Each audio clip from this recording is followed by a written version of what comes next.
met. And we're going to have a very successful meeting, I have no doubt. But he's a very tough negotiator. That's not good.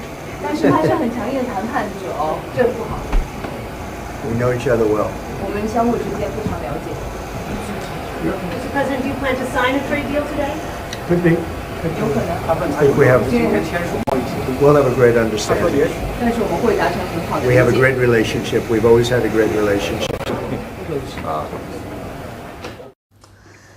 This was before the talks began. Trump had a lot to say to the press. Even before he sat down with the Chinese leader, he declared that they will have a successful meeting and that the US and China have a great relationship. Chinese President Xi Jinping did not respond to any of that, but the outcomes speak for themselves. The US and China have failed to strike a deal. What they've agreed upon is this: a one-year tactical pause. In other words, it's a precarious ceasefire, not an end to the war. Let's look at the key outcomes, and we'll start with trade, of course. For 1 year, Trump will reduce tariffs on Chinese goods. That's what he's agreed to. Reducing tariffs on Chinese goods for 1 year. In return, China will start buying American soybean again. The current tariff rate is 57%. The US is cutting it by a modest 10%, so the new rate will be 47%. Chinese exports to the United States will be taxed at 47%. As a gesture of goodwill, China placed an order for American soybeans just before the two leaders met. They bought 3 cargoes from the United States, and this was, like I said, just before the meeting between Xi and Trump. Remember, China is the biggest buyer of this American crop, but as trade tensions soared, China stopped buying. This was in the month of May. That's when they stopped. It was China's tit-for-tat response to Trump's tariffs. They stopped buying from the US and began importing from Brazil instead. This hurt American farmers. They are a key political constituency for President Trump. So now that China has resumed importing, the US farmers would be happy. That's the update on the trade front. No sweeping tariff cut. China gets a 10% relief for 1 year, and they start buying American soybean. That's trade. Then we come to rare earths. Again, no major breakthrough, though China did make a concession. It is pausing export controls for 1 year. As you know, China supplies rare earths to the US, but in the past few months, it has introduced sweeping curbs, both on mineral exports and on the extraction technology. China refuses to share any of it. The first restrictions were announced in April this year. They are still in place. The second set of restrictions were announced this month. Those have been relaxed. So Beijing is being selective in easing pressure. But Trump is selling it as a big win. He says all roadblocks are gone. And, worldwide, this, I guess you could really say this was a worldwide situation, not just the U.S. situation. So we continue to produce the rare earths and buy the rare earths and everything else, when you see from other countries. But China is, that whole situation, that roadblock is gone now. There's no roadblock at all. Trump called it a win for both the US and the world, even though the matter is far from settled. China can easily turn up the pressure again. Next item on the agenda is the supply of semiconductors or chips. The leaders discussed that too. Again, no specifics. Will China buy chips from US companies like Nvidia? Will Trump lift restrictions on such purchases? There is no clarity. And from the looks of it, no breakthrough. NVIDIA is the leader, and I'll be speaking to Jensen from NVIDIA, but they're going to be discussing that with NVIDIA to see whether or not they can do. I said that's really between you and NVIDIA, but we're sort of the arbitrator or the referee. It's a little rough up here. The skies are a little rough. Then we come to the conflicts. Trump says Taiwan did not come up in the conversation. The Chinese statement does not mention it either. On Ukraine, Trump said, and I quote, "The war came up very strongly." Those were his words. The war came up very strongly, and Xi Jinping agreed to work together. That's what Trump has claimed. But he did not say how or when. China, too, did not share any specifics. Same with TikTok. China said it will work with the US to quote-unquote properly address it. But is there a deal in place on TikTok? China did not confirm that. So to sum it up, the US and China do not have an agreement. No document, no signature, no legally binding pacts, just pictures, handshakes, and understanding and the promise to keep talking. Look at the Chinese statement after the meeting. The tone is cautious. No victory laps or bold headlines. They reported that President Xi called for more dialogue. In fact, he left the meeting venue without saying anything to Trump.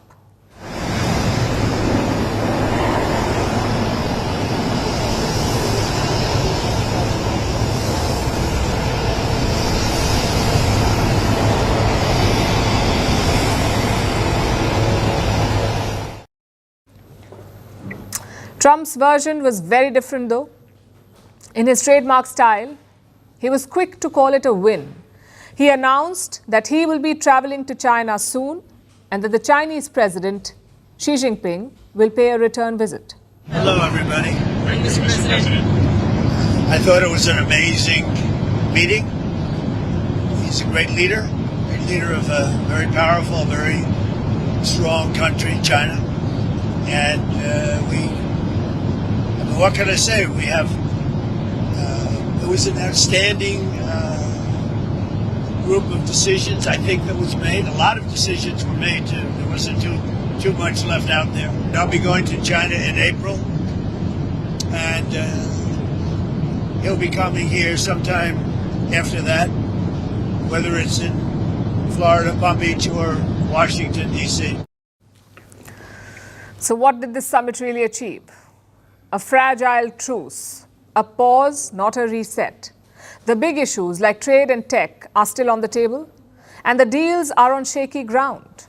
Trump likes to call himself the president of peace, but in South Korea, he's only bought time with China. The peace is far away.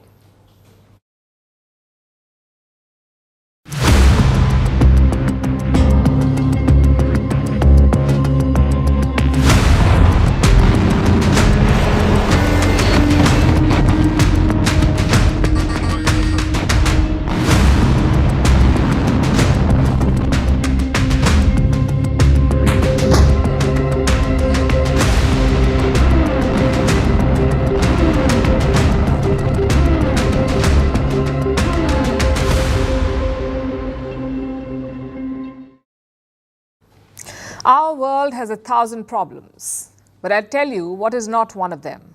Lack of nuclear warheads. If anything, there are too many bombs and too much rhetoric. But tell that to Donald Trump. He has made a stunning announcement.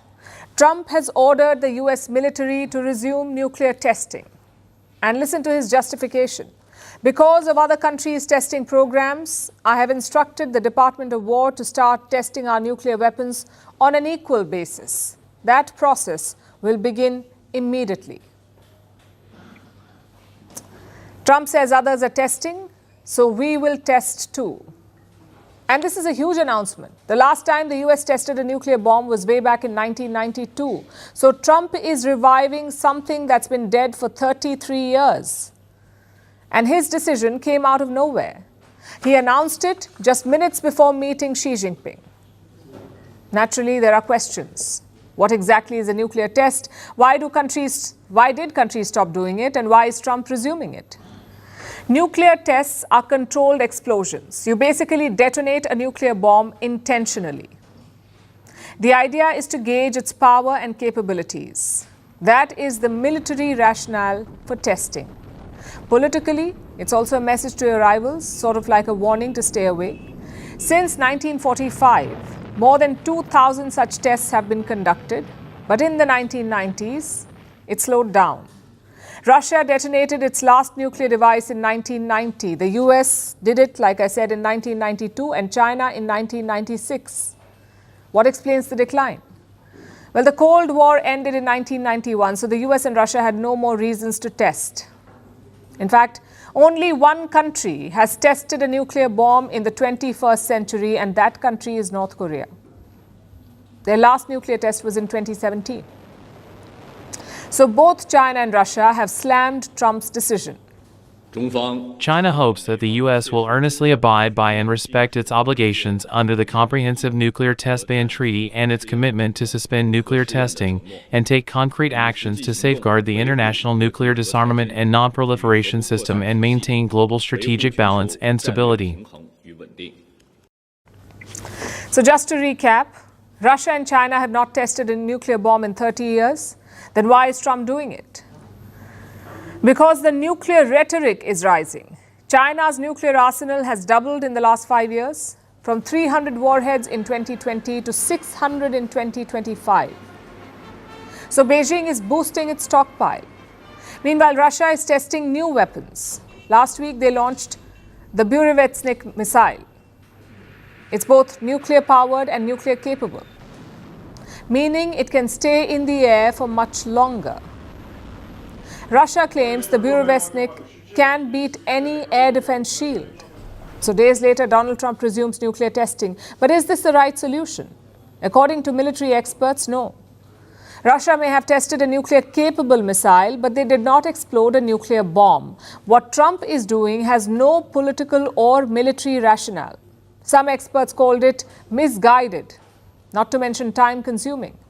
You can't just wake up one day and test nuclear bombs.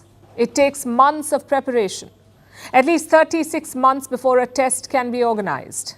And this is classic Trump. Less logic, more sensation. Just think about it. The theory of nuclear deterrence is well established. Nobody in their right mind is lobbing nukes at the US. Nobody is firing nukes at the United States. Yes, they are building new missiles, but the answer to that is not testing a nuclear weapon, a nuclear bomb. It is to sharpen your own technology. In fact, Trump is already doing it.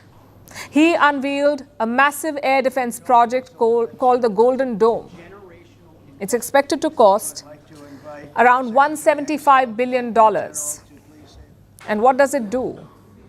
It defends the United States from all sorts of missiles, even hypersonic ones, according to Trump. Some experts say even the Golden Dome is extra, but sure, let's give it to him. Nuclear testing is a red line. A global treaty banned such tests in 1996. It's called the CTBT, the Comprehensive Nuclear Test Ban Treaty. More than 180 countries have signed this agreement. They have agreed to never test a nuke. But a few nuclear powers are yet to ratify it, like the US, Russia, India, Pakistan, and China. If Trump opens the Pandora's box, nobody knows what will happen.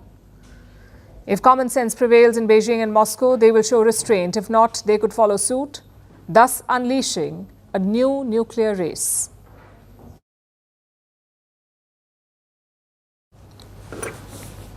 For our next story, let's start with a simple image. Imagine 6 people sitting around a table. Each has a suitcase stuffed with cash.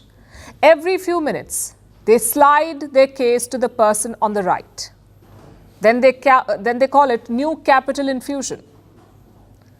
No new money has entered the room. Nothing new has been created. It's the same cash, just changing hands again and again. Sounds absurd, right? Well, that's what the new AI economy looks like. Tech giants are increasingly investing in each other only to build products for each other and to sell them to each other. It's like Silicon Valley invented the world's most expensive carousel. Take NVIDIA, for example. Yesterday, it became a $5 trillion company, $5 trillion. To put that in context, in the year 2020, NVIDIA was worth $144 billion. In 2025, it's worth $5 trillion. That is a gigantic surge. And the reason is the AI boom. NVIDIA is doubling down on it. Look at the deals they've signed recently. One of them is with Palantir. Palantir is a well-known US defense contractor. It will use NVIDIA's chips and software. That will help its customers speed up logistics. But do you know who else has a deal with this company? Microsoft. Palantir partnered with Microsoft in 2024. This was to sell AI services to the US government. So these two have a deal. And all of this has made Palantir, the shares explode. They've surged by 550% in the last year, 550%, which makes it one of the top performing stocks of the S&P 500. That's the list of the 500 biggest publicly traded US companies. Palantir is one of the most valued stocks, which brings us to Microsoft. Because do you know what else they're doing? They're trying a new partnership with OpenAI, the same company behind ChatGPT. It is restructuring as a public benefit corporation. OpenAI used to be a non-profit, but now it's becoming a for-profit organization. Microsoft is taking a 27% stake in this. Currently, OpenAI is valued at $500 billion, so Microsoft's stake will be worth $135 billion. And all of this, if it's already making your head spin, let me tell you there's more. ChatGPT runs on NVIDIA chips. In September, the two companies announced a strategic partnership. NVIDIA will invest up to $100 billion in OpenAI, the makers of ChatGPT. They will build and operate data centers. So you get the gist.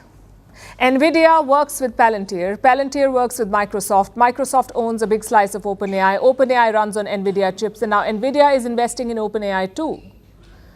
This is not a supply chain. This is a money loop. And there is big money involved. This is a circle of trillion-dollar giants. They're feeding each other, they're funding each other, and they're betting big on a future built by themselves. It raises a question. Is this innovation or inflation? And we're not saying that AI is not powerful. It is. It can write code, it can predict supply chains, it can design drugs, it can run factories, maybe even pilot fighter jets one day. But it cannot yet do the most important thing in business, which is to create real revenue outside the circle. Right now, a huge chunk of AI money comes from AI companies. They're buying from other AI companies or building AI tools for AI companies. It's like selling shovels in a gold rush. They're all selling shovels to each other, hoping that someone eventually finds gold. As of today, investors do not seem to care because they see trillion-dollar dreams. They see charts that only go up. They see NVIDIA as 15% of the US economy, and they have FOMO, the fear of missing out. That's doing half the heavy lifting. But there is a twist. Carousels are exciting because they keep spinning and spinning. But at some point, they do stop. And that point is where the real test is. AI must prove it can sell to the outside world, not just to its own club of billion-dollar believers.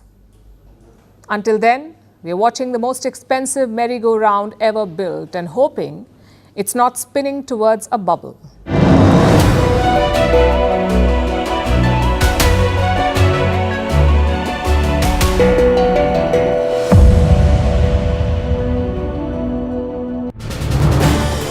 This is News 18 Network.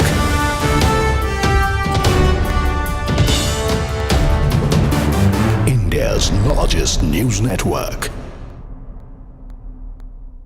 We've accessed excerpts from Delhi Police's 177-page affidavit that was filed in the Supreme Court in the 2020 Delhi Riots case. In its submission, the Delhi Police has opposed the bail pleas of the main accused, Omar Khalid and Sharjeel Imam, calling the defense's claim of 900 witnesses a red herring. The police have stated that only about 100 witnesses are material to this particular trial. The affidavit indicates a well-coordinated plan that's aimed at creating unrest and shaping a global narrative on the Citizenship Amendment Act. According to the document, details of which we've accessed, the police believe that the intent was not limited to political dissent, but to incite violence in a patterned manner. It details the role of several accused, including Omar Khalid and Sharjeel Imam, citing statements and digital evidence which is under investigation. The police have also said that similar pattern of violence was witnessed in other states and that there was a concerted effort that was made by these individuals for a regime change in the country. Massive disclosure has been made before the courts. Delhi Riot 2020, which was an anti-Hindu riot. It was a riot to target the Hindus of Delhi. Umar Khalid, Sharjeel Imam, his statements about cutting off the chicken neck, or the likes of Tahir Hussain, they were defended by the ecosystem of Congress, Aam Aadmi Party and Samajwadi Party, RJD, Mahagathbandhan, India Alliance. Now the court has given them no relief and no bail for months on end, years on end. And the reason is because they were having anti-India and anti-Hindu agenda, which has been exposed. Today the Congress ecosystem, which was defending them, which puts vote bank niti above Rashtra niti, should answer why do they stand with these anti-India plotters.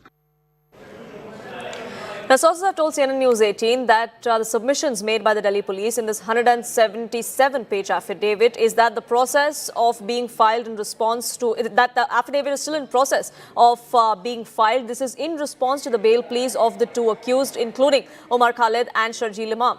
As far as the police's line of argument is concerned, investigators have pieced together documentary and technical evidence to show that these riots were the result of deep-rooted conspiracy that was engineered along communal lines. That the plan was designed to weaponize public dissent against the Citizenship Amendment Act, that it wasn't a sudden outpouring of anger. The Delhi police is telling the Supreme Court that the violence that rocked the national capital in 2020 was not a spontaneous outbreak but part of an organized regime change operation that was aimed to undermine India's sovereignty. The police are also claiming that this organized and calibrated violence followed a nationwide pattern. It wasn't limited just to the national capital, and that similar outbreaks were replicated in other states like Assam, West Bengal and Uttar Pradesh. It also aimed at destabilizing the government through orchestrated violence, and that really was the aim of these two accused, is what the Delhi police claims. There are more revelations as part of this affidavit that CNN News 18 has accessed, excerpts of which show that the claim that the defense has been making, that 900 witnesses were brought in by the police, that claim is nothing but a red herring just for the accused to buy time. The Delhi police have gone on record to say that there are only 100 witnesses that have to be examined, and everything else is just a red herring by the accused in this case to try and push for bail. The Delhi police has also said that the material which is on record shows that this was a conspiracy to defame India on a global stage, that it wasn't just about political dissent, that the intent was to incite violence. The Delhi police has detailed the role of the accused persons in this case as well. Umar Khalid is one of them. The Delhi police believes that he is the one who ideated on these chakka jam for riots, that local women of the Selampur area in the national capital were induced to stockpile knives, acids, other dangerous articles to engineer the kind of violence that we saw back in February 2020. The police says that when the desired scale of violence was not gained, Umar Khalid arranged for illegal Bangladeshi women from other parts of Delhi, areas like Jahangirpuri, were then brought in to try and be a part of this protest and take it to the next level. Sharjeel Imam is another accused that is under trial for this. The police believe that he was working under Umar Khalid's guidance, that he was one of the top conspirators who engineered the first phase of these riots, which began before 2020.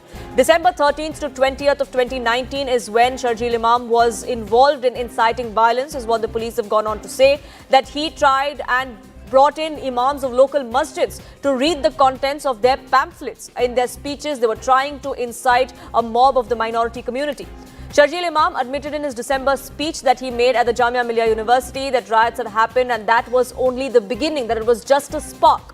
Sharjeel Imam gave an instigating speech at a chakka jam at the Jamia Millia University. He said that this was just the trailer. He spoke about an incident. He gave an illustration that if there was a flyover that collapsed, then the whole world would know of it. And that was seen as a signal of violence being orchestrated. Sharjeel Imam exhorted Jamia Millia.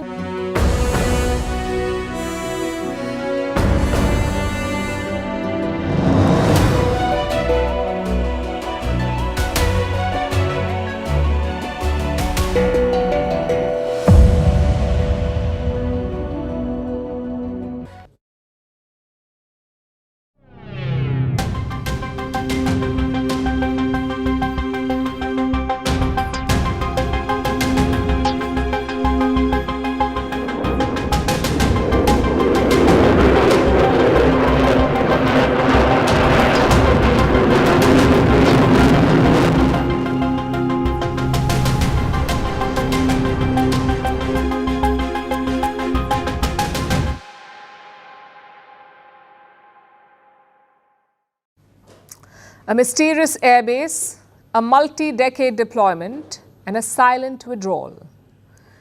This is not some story from the Cold War. This is the story of India's first overseas air base. It is located in Central Asia in the village of Aini in Tajikistan. And why are we talking about it tonight? Because turns out India vacated this air base in 2022. Back then, there was no announcement or press release. India simply packed up and left. But this week, reports of India's withdrawal emerged. And today, the government has confirmed it. We had a bilateral arrangement with Tajikistan for the rehabilitation and development of any aerodrome.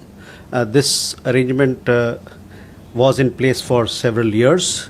After the conclusion of the agreement that we had with Tajikistan, we have handed over the facility to the Tajik side. This happened in 2022. So what's the story of Aini?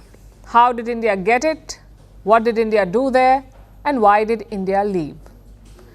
First, let's tell you about the location. Aini is located just west of Dushanbe. It is home to the GMA, or the Gisar Military Aerodrome. At the start of the 21st century, this base was dilapidated. The Tajiks could not maintain or rebuild it. So around the year 2001, the Indian government had a brainwave.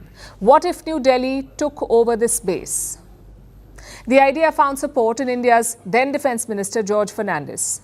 Another key driver of this project was Ajit Doval. That's right, India's current national security advisor. He was a huge advocate for taking over this base in Tajikistan. So in 2002, India and Tajikistan signed a contract in the year 2002, and then the work began. The project was run by the Indian Air Force. The Border Roads Organization, or the BRO, was also roped in. Some 200 Indians began work at the Aini base. They built a 3,200 meter runway, basically long enough for even large aircraft to land. And who funded this? The Ministry of External Affairs. They poured some $100 million into Aini. By the year 2005, the work was complete. India had an operational base in Central Asia, which brings us to the second question. What did India do there? New Delhi never had permanent deployments. We had 2 or 3 military helicopters stationed there. Both those were gifts to Tajikistan. The Indian soldiers simply operated them. The current government also deployed some fighter jets in Aini, specifically the Sukhoi Su-30. Again, this was a brief deployment. It was never stationed on a permanent basis. For India, this base was all about strategic presence. Because look at where Tajikistan is. It shares a border with Afghanistan and China. It's also quite close to POK, that's Pakistan-occupied Kashmir. So from Aini, from this base, India could project power. It could also bypass Pakistan and access Afghanistan and Central Asia. And we saw this in August 2021. The Taliban had overrun the Afghan capital. Hundreds of Indian citizens and diplomats had to be evacuated, enter the Aini base. India's transport planes were deployed to this base. They waited for clearance in Tajikistan, and once the coast was clear, they flew into Kabul. So the base wasn't just about posturing, it actually came in handy. Which brings us to the final question. Why did India leave it? Because Tajikistan wanted us to leave. In 2021, they informed India that the lease would not be extended, meaning New Delhi would have to withdraw. No official reason is available in the public domain, but reports say China and Russia played a role. Both those countries are battling for influence in Central Asia. For Russia, the region is their backyard. It used to be part of the former Soviet Union. And for China, it's a bridge to West Asia and Europe. Beijing sees itself as the prominent power in Eurasia. Both Russia and China did not like the idea of non-regional troops at Aini, so they pressured Tajikistan to end the lease. The question is, what next? India has ambitious designs in Central Asia. Our hope is to access this region through the Chabahar port, which is a big-ticket project in southern Iran, Chabahar. But as this episode shows, it won't be easy. India will meet resistance in Central Asia. The key is to keep trying. keep offering better deals and better terms, eventually opportunities will open up.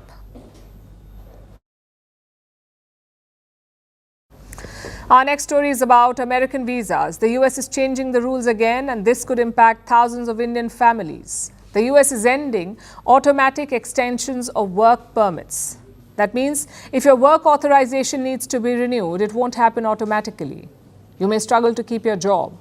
This new rule will impact 3 categories of visa holders. 1, spouses of H-1B visa holders. 2, workers on L-1 visas. And 3, dependent visas. Until today, there was a grace period of up to 540 days. This allowed people to keep working while their paperwork was being processed.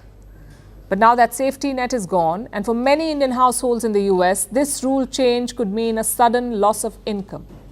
Here's a report. A major deadline has just passed in the United States. As of today, October 30th, the US government has officially ended automatic extensions of work permits. And this change could hit Indian immigrants the hardest. If you or your spouse work in the US on a visa, this story affects you directly. Let's start with what changed. If you're a foreign worker in the US, you need an EAD, Employment Authorization Document, to legally work. It's like your work license, and it has an expiry date. Until now, if your permit was about to expire, you could still keep working, because the system gave you an automatic 540-day extension, while your renewal was processed. That protection is gone.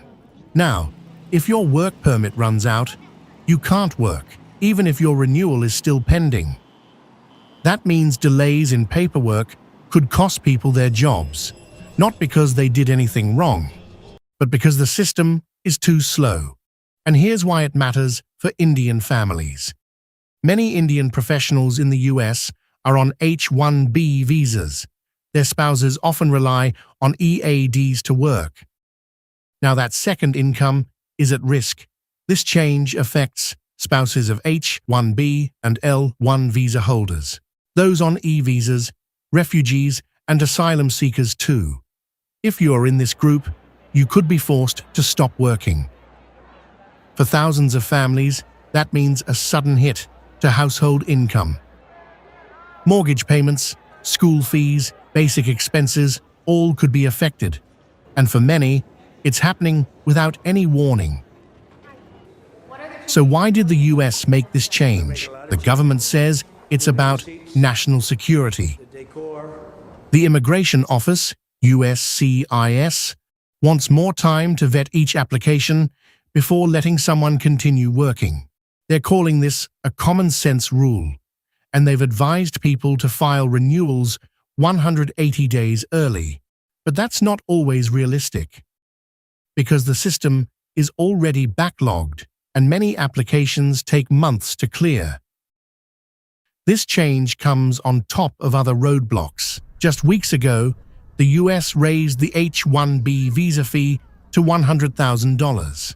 This is for companies crossing a certain salary threshold. In Florida, the local govt is pushing public universities to stop hiring H-1B holders in favor of American graduates.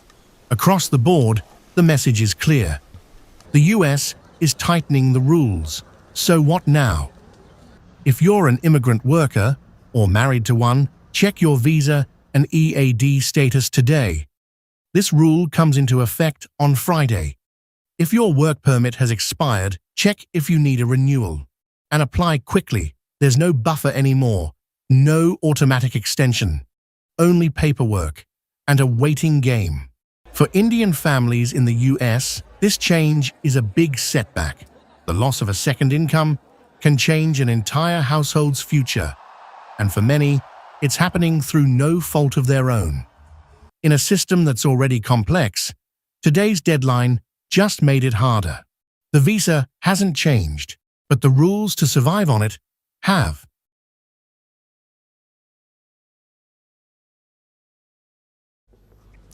There's an old rule of world politics. If you dominate the seas, you can dominate the world. And it's easy to see why. We use the sea for trade, we use the sea for wars, and we use the sea for resources. So maritime power is key to global power. In the 21st century, that doesn't just mean a strong navy, that means a lot of other things too, like your shipbuilding capacity, your seafaring population, and your ability to handle trade. India is hoping to make it big in this industry. Yesterday, Prime Minister Narendra Modi attended the Maritime Week in Mumbai. It was attended by some 85 countries in total. All the big bosses of global shipping were there. And to all of them, Prime Minister Modi had one message. India can be a steady lighthouse in these choppy waters. When the global seas are rough, the world looks for a steady lighthouse. और भारत ऐसे light house की भूमिका को बहुत मजबूती से निभा सकता है। ग्लोबल टेंशन्स, ट्रेड डिसरप्शंस और शिफ्टिंग सप्लाई चेन्स के बीच भारत स्ट्रेटेजिक ऑटोनॉमी, पीस और इंक्लूसिव ग्रोथ का प्रतीक है। Prime Minister Modi unveiled initiatives worth 2.2 lakh crores, which is around 24 billion US dollars. These will cover both shipping and shipbuilding. It also includes the purchase of 437 vessels. And today, Prime Minister Modi doubled down on this message. He wrote a LinkedIn post on India's maritime progress. I'll quickly go through the numbers. First is total capacity. India has almost doubled from 2014 to 2025. From 1,400 to 2,700 million tons. Same with turnaround time. This is the time between a vessel's arrival and departure. It has fallen from 93 hours to 48 hours. The seafaring workforce has also boomed from 125,000 to 300,000 today. Today, India makes up 12% of the global seafaring workforce. So clearly, the sector is booming. The question is, what explains this rise? What is next and what is India's target? Well, this government has focused heavily on the maritime sector. It has scrapped colonial-era laws on shipping. It has also introduced a new law, or new laws rather, to attract investment. Plus, the public spending is up. This week, Prime Minister Modi announced 70,000 crores for the shipping industry. That's why the sector is growing fast. But the next step is arguably more difficult. India is eyeing next-generation ports and next-generation reforms. For example, the Viringyam port in Kerala. It is poised to be India's first deep-water hub. Another example is Vadhavan in Maharashtra. Again, this is a deep-water port, meaning large vessels can reach closer to the shore. Once completed, these ports will boost India's maritime traffic. Of course, the government cannot do all of this alone. You need private participation as well. Hence, Prime Minister Modi's appeal today. Let me quote from what he wrote. I can say with confidence that India offers the perfect harbour for investments. We have infrastructure, innovation and intent. Come aboard. And this is a global appeal because India allows 100% foreign investment in shipping, meaning a foreign company can own the entire project, 100%. They're not required to take a minority stake. But are these companies interested? Well, two giants have announced investments this week. That's Dubai's DB World. They're putting in $5 billion and Maersk is investing $2 billion. So foreign money is coming in, which brings us to the final question. What is India's target? What is the goal? The government has unveiled something called Maritime India Vision 2030. It has around 10 objectives in total. But the wider goal is this, to become a world-class maritime power, whether it's to handle cargo, to build ships, to build ports and supply chains, or to provide sailors. On paper, India has all the ingredients to make this work. We have some 11,000 kilometers of coastline. We have natural deep water ports. We have a young population capable of building ships, and we also have a history of seafaring. Think back to the Chola or Maratha Empire. So as a country, we have all the ingredients for maritime supremacy.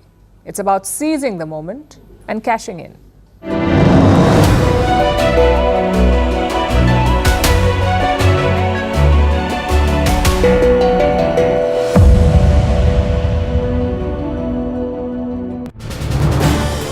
This is News 18 Network.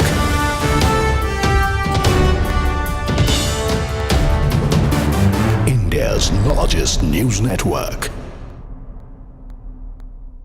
We've accessed excerpts from Delhi Police's 177-page affidavit that was filed in the Supreme Court in the 2020 Delhi Riots case. In its submission, the Delhi Police has opposed the bail pleas of the main accused, Omar Khalid and Sharjeel Imam, calling the defence's claim of 900 witnesses a red herring.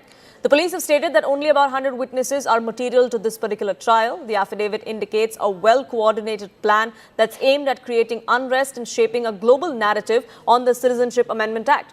According to the document, details of which we've accessed, the police believe that the intent was not limited to political dissent, but to incite violence in a patterned manner. It details the role of several accused, including Omar Khalid and Sharjeel Imam, citing statements and digital evidence which is under investigation. The police have also said that similar pattern of violence was witnessed in other states and that there was a concerted effort that was made by these individuals for a regime change in the country. Massive disclosure has been made before the courts. Delhi Riot 2020, which was an anti-Hindu riot.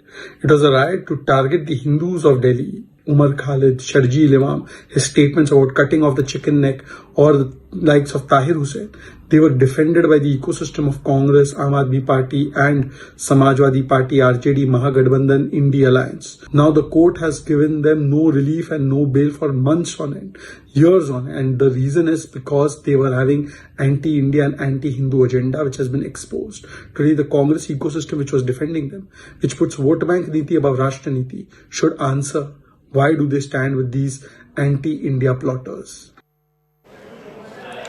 Now, sources have told CNN News 18 that the submissions made by the Delhi police in this 177-page affidavit is that the process of being filed in response to that the affidavit is still in process of being filed. This is in response to the bail pleas of the two accused, including Omar Khalid and Sharjeel Imam.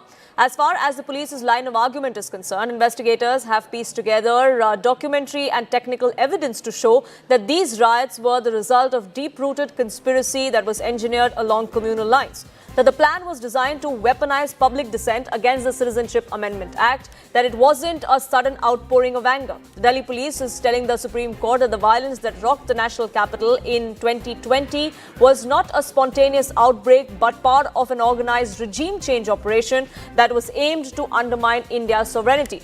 The police are also claiming that this organized and calibrated violence followed a nationwide pattern. It wasn't limited just to the national capital, and that similar outbreaks were replicated in other states like Assam, West Bengal and Uttar Pradesh. It also aimed at destabilizing the government through orchestrated violence, and that really was the aim of these two accused, is what the Delhi police claims.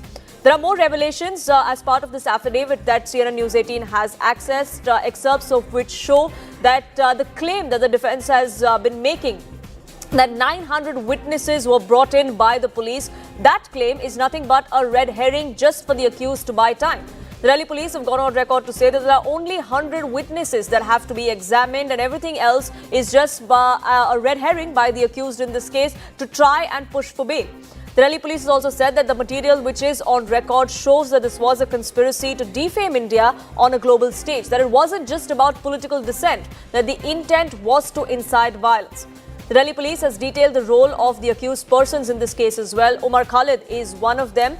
The Delhi police believes that he is the one who ideated on these chakka jam for riots, that local women of the Seelampur area in the national capital were induced to stockpile knives, acids, other dangerous articles to engineer the kind of violence that we saw back in February 2020. The police says that when the desired scale of violence was not gained, Omar Khalid arranged for illegal Bangladeshi women from other parts of Delhi, areas like Jahangirpuri, were then brought in to try and be a part of this protest and take it to the next level. Sharjeel Imam is another accused that is under trial for this. The police believe that he was working under Umar Khalid's guidance, that he was one of the top conspirators who engineered the first phase of these riots, which began before 2020. December 13th to 20th of 2019 is when Sharjeel Imam was involved in inciting violence, is what the police have gone on to say, that he tried and brought in imams of local masjids to read the contents of their pamphlets. In their speeches, they were trying to incite a mob of the minority community. Sharjeel Imam admitted in his December speech that he made at the Jamia Millia University that riots had happened and that was only the beginning, that it was just a spark. Sharjeel Imam gave an instigating speech at a Chakka Jam at the Jamia Millia University. He said that this was just the trailer. He spoke about an incident. He gave an illustration that if there was a flyover that collapsed, then the whole world would know of it. And that was seen as a signal of violence being orchestrated. Sharjeel Imam exhorted Jamia Millia students, JNU students, to execute these disruptive Chakka Jams in the national capital to ensure, or that was the ultimate goal or the aim of these individuals, that essential services like milk, water, groceries would all be paralyzed. That was the aim that they were trying to put in place. Ananya, my colleague, now joins us, who's getting us more details of this affidavit. Ananya, this is in response to the bail pleas that have been put forth in the Supreme Court by these two accused. The number of witnesses is something that the Delhi police has also spoken of, that the accused were only trying to buy time. It's only an excuse that there are multiple number of witnesses in this case, but that's not really what's happened. Well, absolutely. In fact, the Delhi police has gone on to make very, very bold claims as far as, this whole Delhi riot is concerned. And very clearly, they've gone on to say that it was an orchestrated plan for a regime change, and that is something that.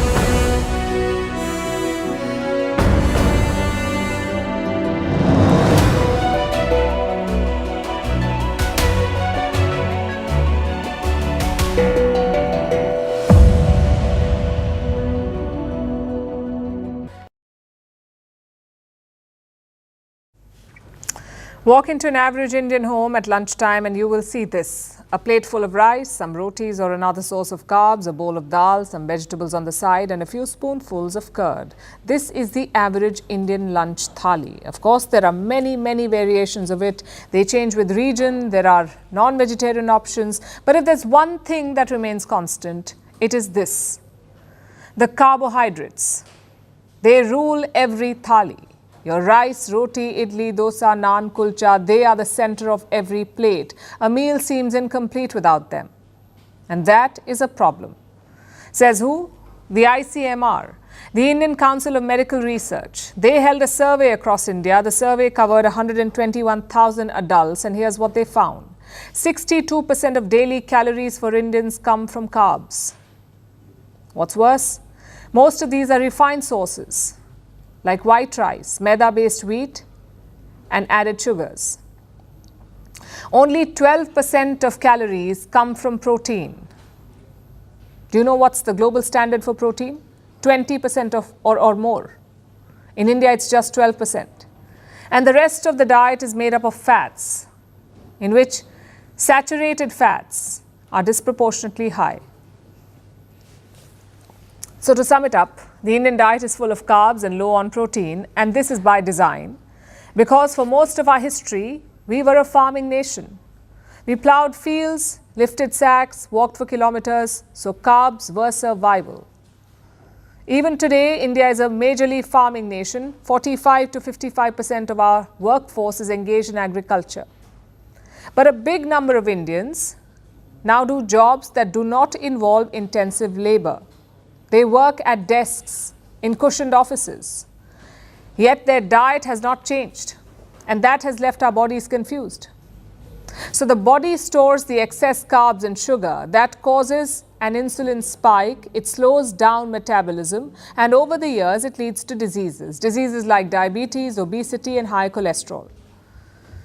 No wonder India is the world's diabetes capital. More than 100 million people are diabetic in our country. That's more than the entire population of Germany. And around 69 million people in India are obese. And here's the other problem. Some of you may think we don't consume such carbs. We consume whole wheat flour or millet. Unfortunately, that does not matter. Replacing rice with millet does not reduce the risk of diabetes or obesity because even that hits the bloodstream fast. So this is not a rice versus roti versus ragi problem. This is a problem of too much of all cereal carbohydrates, a problem of not enough protein and fiber to balance them. 73% of Indians do not meet the recommended protein intake. Most of our protein comes from cereals, not even from real protein sources like soy, paneer, tofu, eggs and chicken. And the equation right now is stacked against us. South Asians have a genetic predisposition to store fat around the waist.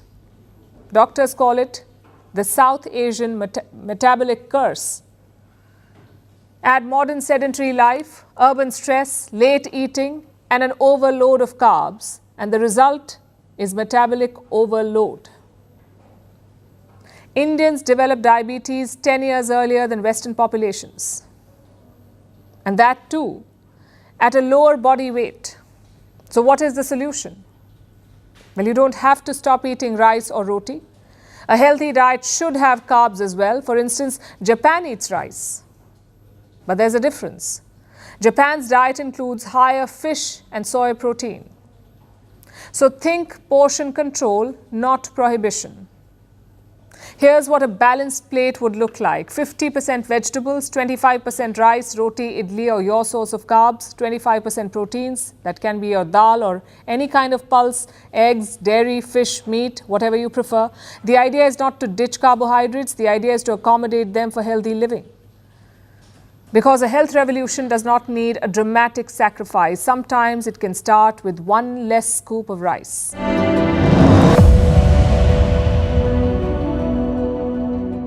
Tomorrow is Halloween. It's a festival that combines horror, costumes, and togetherness. I know it's a weird combination, but then again, it's a largely American festival. Every year, the themes and costumes keep evolving. Sometimes they reflect politics, sometimes technology, and sometimes social themes. But a festival like this is tailor-made for the internet. Costumes can go viral, pranks can be live streamed, and of course, an endless array of memes. Take a look.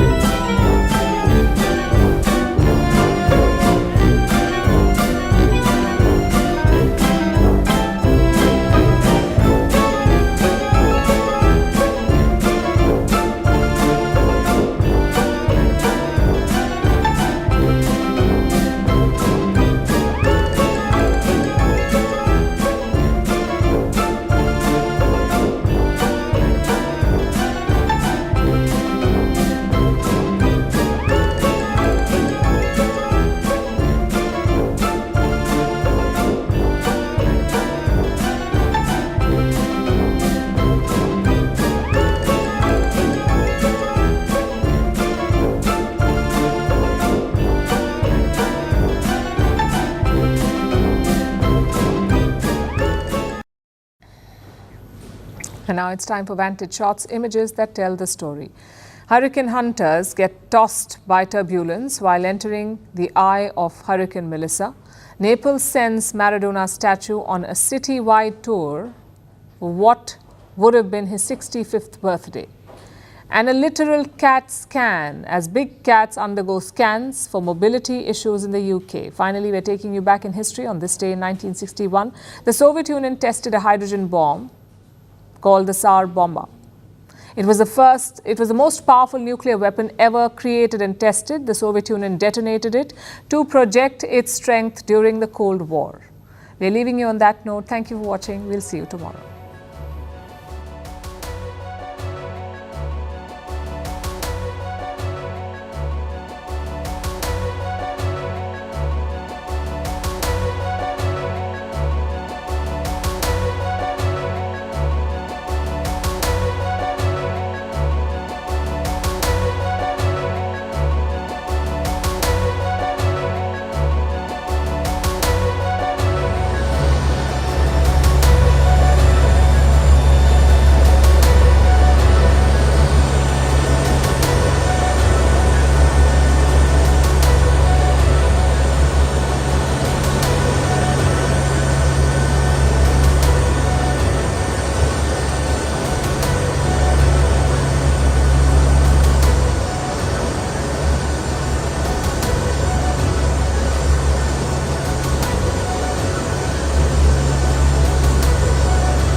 को powered by bank of Baroda के संग त्योहार की उमंग।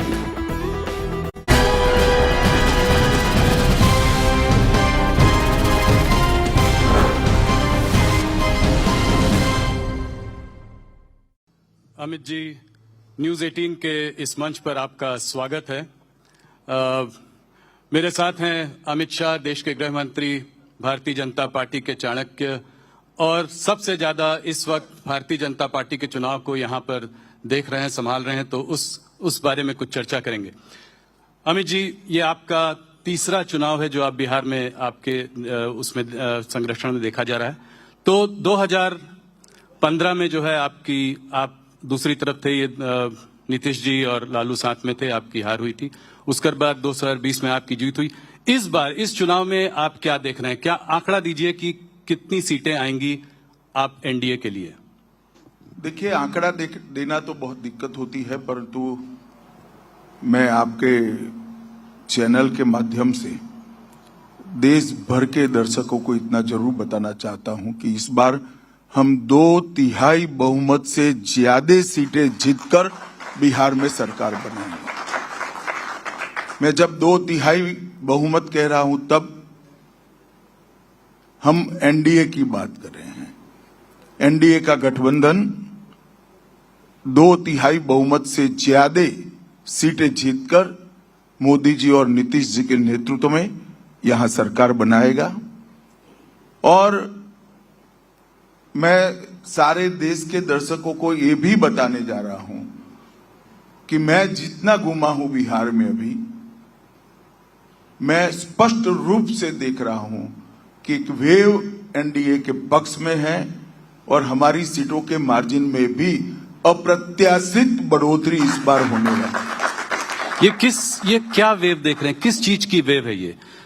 इतने सालों से नीतीश जी की सरकार यहाँ पे है, तो ये तो प्रो इनकम्बेंसी वाली बात हो गई। देखिए, सरकार कैसी चलती है इसके पर सरकार कितनी लंबी है चुनावी संभावनाओं को प्रभावित करता है। अगर आप सरकार अच्छे से चलाते हो